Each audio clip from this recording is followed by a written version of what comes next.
তো বন্ধুরা, তোমরা সবাই জানো মোহনবাগান সুপার জায়ান্ট দল কিন্তু দ্বিতীয়বারের জন্য আবারও আইএসএল লিগ সিল জয় করেছে, যেখানে এবছর একাধিক ভালো মানের বিদেশি থাকার পাশাপাশি কিন্তু ভারতীয় খেলোয়াড়রাও দুর্দান্ত পারফরমেন্স করেছে মোহনবাগান সুপার জায়ান্ট দলের হয়ে, যার কারণেই কিন্তু মোহনবাগান সুপার জায়ান্ট দল দ্বিতীয়বারের জন্য আইএসএল লিগ সিল জয় করেছে।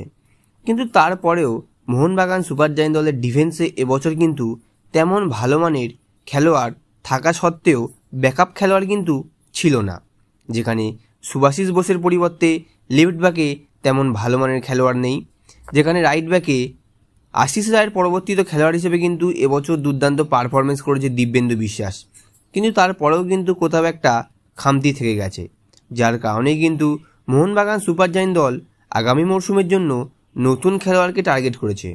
আর সেই নতুন খেলোয়াড়টি হলো অভিষেক টেকসাম সিং। তাকে কিন্তু টার্গেট করে রেখেছে মোহনবাগান সুপার জায়ান্ট দল, যেখানে এই প্লেয়ারটিকে কিন্তু তোমরা সকলেই চেনো। গত সিজন থেকে কিন্তু দুর্দান্ত পারফরমেন্স করছে অভিষেক সিং।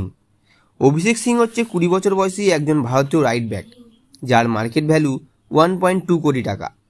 শুধুমাত্র রাইট ব্যাক নয়, রাইট ব্যাকের সাথে কিন্তু তিনি লেফট ব্যাকেও দুর্দান্ত খেলতে পারে, যেখানে পাঞ্জাব এফসির হয়ে বেশিরভাগ সময় লেফট ব্যাকে খেলতে দেখা গেছে এই খেলোয়াড়টিকে, যেখানে এই প্লেয়ারের সঙ্গে পাঞ্জাব এফসির চুক্তি আছে 31 মে 2026 সাল পর্যন্ত।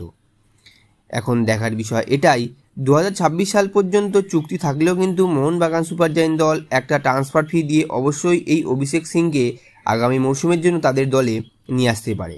এখন দেখার বিষয় এটাই, মোহনবাগান সুপার জায়ান্ট দল এই ডিলটা ডান করতে পারে কিনা, যেখানে এই অভিষেক সিংকে মোহনবাগান সুপার জায়ান্ট দল তাদের দলে নিয়ে আসতে পারলে সুভাশিস বসুর ব্যাকআপ খেলোয়াড় হিসেবে কিন্তু এই খেলোয়াড়টিকে অবশ্যই মোহনবাগান দল তাদের দলে সুযোগ দেবে। তো বন্ধুরা, এই ছিল আজকের ভিডিও, এবং তোমরা সুভাশিস বোসের পরিবর্তে এই অভিষেক সিংকে যদি মোহনবাগান দলে দেখতে চাও, তাহলে তোমাদের মতামত আমার ভিডিওর নিচে কমেন্ট বক্সে কমেন্ট করে জানাবে, এবং ভিডিওটি ভালো লাগলে ভিডিওটিকে লাইক, শেয়ার এবং আমাদের চ্যানেলটিকে সাবস্ক্রাইব করে আমাদের পাশে থাকবেন। তো ধন্যবাদ।